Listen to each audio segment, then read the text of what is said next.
ኪንገለታ ኢየሱስ ኪንገለታ ስሜ ፍቅሬ ኃይሌ ሳንኩሮ ነው። በሌሞ መካነ ኢየሱስ ቤተክርስቲያን ሳገለግል ሴቶችን መግረዝ ጉዳት ከማድረሱም ባሻገር ኃጢአት እንደሆነ ለማህበረሰብ እናዳርሳለን።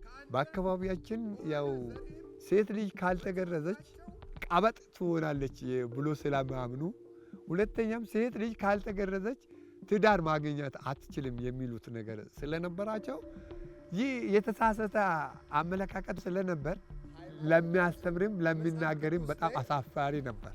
አብርሃም ያለው ስለ ወንድ ልጅ ነው እንጂ ሴት ልጅ እንድትገረዝ የሚል ነገር ስለሌለ 8 ልጆች ናቸው ያሉ፣ 5ቱ ሴቶች ናቸው። ከ5ቱ ግንዛቤን ከማግኘት በፊት 3ቱን አስገርዣለሁ። አይደለም እንዴ? ስለዚህ ምን ለማለት ፈልጌ ነው? ለራሳችሁ እግዚአብሔር አሳልፎ የሰጠውን ማንነታችሁን ጠብቁ።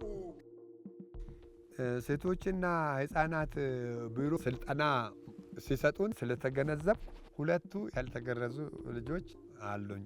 ሰው ሙሉ የሚሆነው ሙሉ ነገሩ ሲኖር ነው። ስለዚህ እነዚህ ፈጣኞች ናቸው። በቃ ለውጦቹን እያየው ስለሆነ የድል ነገር ይሰማኛል።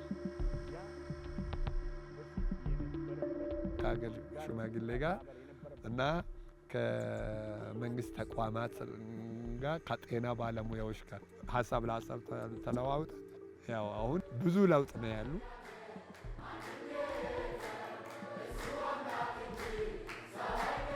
ትውልድን የእግዚአብሔር ትእዛዝ ካልሆነው ነገር ትእዛዝ አለመሆኑን አውቆ እንዲወጡ ስላረኩኝ ትልቅ ደስታ ይሰማል።